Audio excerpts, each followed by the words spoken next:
Welcome, Central New York. John Sereno and Paul Banuski bringing you another issue of the HR Minute. This week we're going to be talking about employment practices liability. Yes. So Tell us a little bit about, from an HR perspective, Paul, what... Yep. So John, we cover in these weekly discussions with the HR Minute, we talk a lot about things like how can an employer put in place policies and procedures that from an HR perspective are going to protect them and help manage the risk of having employees. Well, one of the things that I always like to return to is that it's more than just one approach. You've got the HR approach, but you've also got the insurance approach. And employer practices liability insurance is there to help cover an employer if they run into a situation where maybe they are involved in a discrimination lawsuit, maybe they're involved in a wage dispute with an employee, and there's coverage for that. Now, EPLI, as you know, but maybe our audience might not know, works with your HR practices. So if you have an employee handbook, if you have job descriptions, right, those are going to help keep the cost of an EPLI policy down, but they're also helping to manage the risk of having employees. Well, the important thing is having those procedures in place helps minimize the exposure of a claim if it does come to fruition. Exactly. Right? Because there's processes.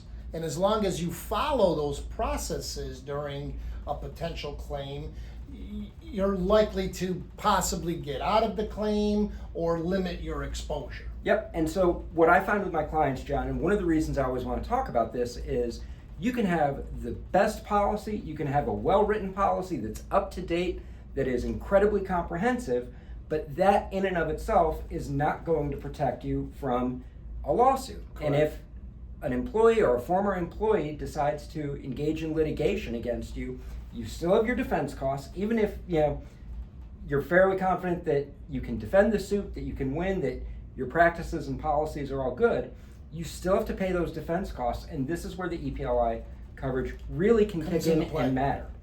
100%. I mean, a lot of times I try to, that very point, Yeah. we have all the right procedures in place. I understand that. But the reason you want the policy is so that you don't have to pay those legal expenses when you have to defend the claim. So you want the policy maybe merely just for the defense. Yeah. Right? So it's a great coverage, and it's a coverage that is becoming more and more purchased by employers for that very protection. And needed. Exactly. So it's that blend of the HR, the insurance, the risk management that I think really speaks to what we do here at CH. Great job, Paul. Thank you very much, as always. Thank you, John, for stepping in for Joe. Thank you. I know I probably didn't do as good of a job as Joe did this week, but thank you very much. And as always, CH Insurance is in your corner.